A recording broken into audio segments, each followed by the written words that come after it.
Hi everybody, thanks for dropping by to the Dahlia Society today. We're having a little kind of mini Vlogmas day. I haven't actually been doing the Vlogmas tour as such every day. I've added into the So This Is Vlogmas with the Specky Seamstress. I was on day 2, so if you haven't seen that, pop over and have a look at me Christmas tree hunting and running around amongst all the vegetation like a lunatic. We actually had a fantastic day filming that, and I hope you enjoyed that, and I hope you're following along and watching the other 23 sewists that are vlogging each day for Christmas. So today I have got my little festive earrings, my little snowman. I'm one of those people that goes in and buys all these cheesy earrings, but I just think they're so cute. This is the only time of year you can do it, so why not? So you'll get to see a few more of these in the next upcoming episodes. They're really cute. So I'll link down below where I purchased these in Australia. The rest of the world, even if you tried to order them, you probably wouldn't get them in time for Christmas because that's the way postage works. You've got to be super duper organised. And I'm trying to be. I don't know how your Christmas shopping's going, but mine is probably a quarter of the way there. With 5 grown-up kids, it can be quite challenging figuring out what everybody likes. But I think this year we're trying to go for quality over quantity, and we really love doing the Secret Santa or Kris Kringle as well, which is great. We just have a $50 limit, and we all get put it into a computer-generated app, which emails each person and lets them know who they've got to buy for. And last year we did that. We had an absolute ball. We couldn't figure out who it had bought for everybody, and you're meant to keep that secret, but it's a lovely, lovely way of gifting one another, putting the thought into it. If you can hear a bit of background music, my daughters are actually practicing for the Carols by Candlelight, so they're doing a duet. And I might film a little bit of that and put it in an upcoming episode as well. So that's next week. Eliza plays piano and Charlotte sings, and they do a lovely little duet style thing. They go every year to do that. So it's really lovely to watch your kids performing. So the last couple of weeks have been really frantic with my Twice as Nice episodes. I've been trying to get a twice weekly episode out to you guys with different variations on the one pattern, and I've been getting great feedback from that. A lot of people are loving that. I'm getting to the stage where I have I'm really dying to do a pants video for you guys because the dresses are overloading now, and unless you've got a lot of different events to wear dresses out to, you can because they're quite easy to sew, you tend to sew a dress over anything else because of the ease of it. But the practicality nature, I am still looking at sewing some more pants. I purchased the free range slacks by Sew House 7, and I'm about to sew them in some linen, like hopefully a rust colour linen. I can get that. The other pant pattern I am looking at, I actually got onto the website. It's an Australian company called Sew to Grow, and I have purchased the Port City pants. These look like a really lovely flattering, like flat front, which I love that, but I like the pleating as well. So she's incorporated both of that.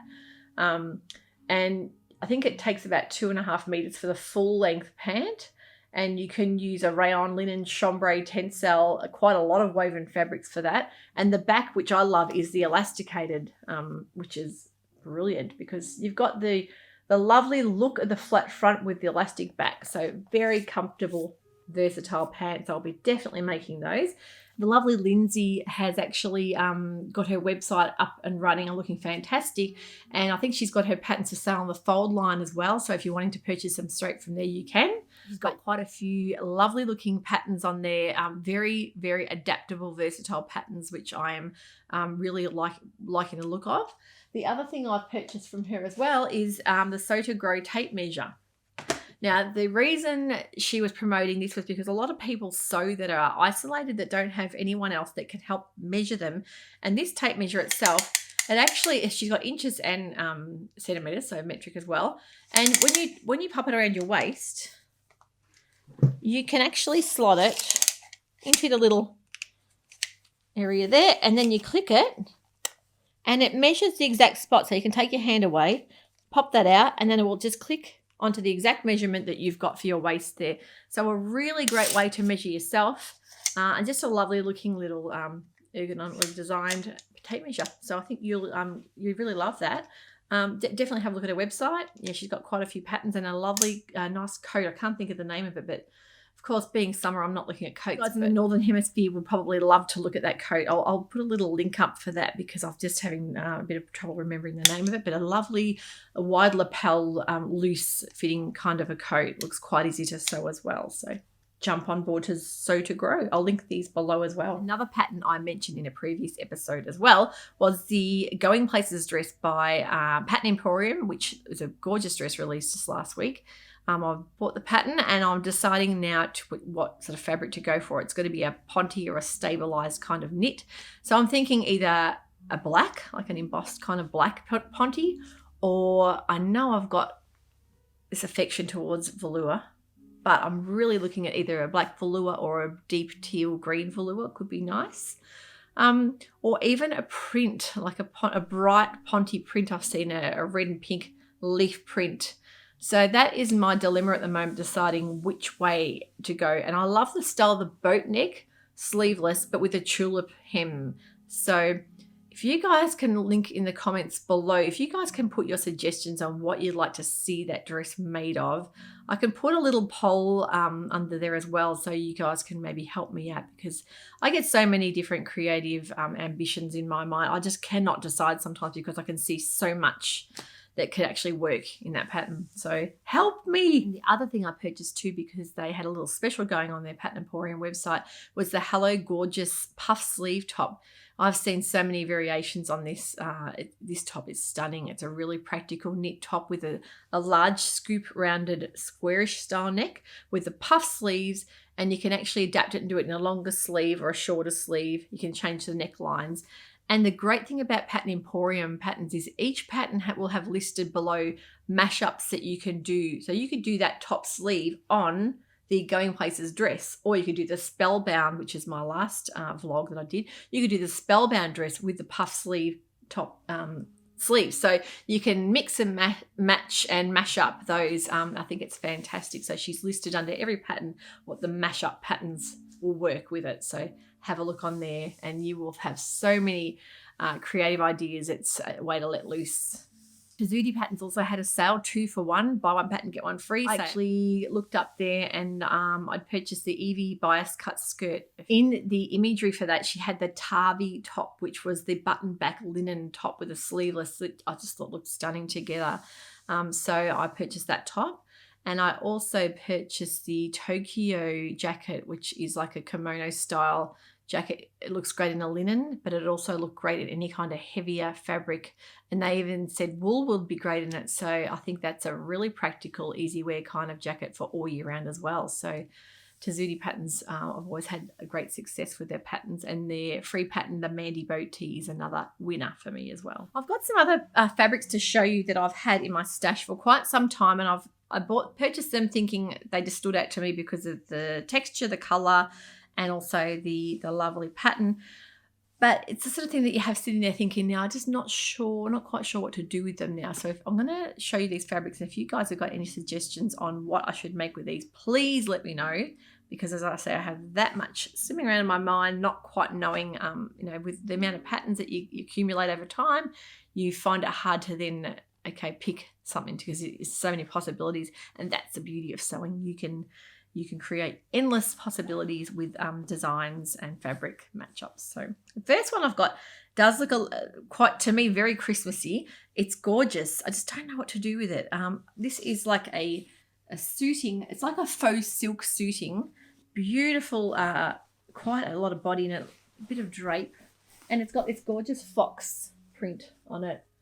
And such Christmassy colours as well. It's really pretty. And I'm even thinking whether to do some kind of jacket or even a dress. I could really do anything, but if you guys have got any suggestions what I could do with this, let me know, because it's beautiful. It's the colours in it. It's just very Christmassy to me. So that one. And the other one I have got is a sateen I've had for quite a while. It's got a lovely sheen on it. It is like a sage green or a mint green, I think you'd call it. It's got little stalk, little birds, almost like a Japanese style fabric.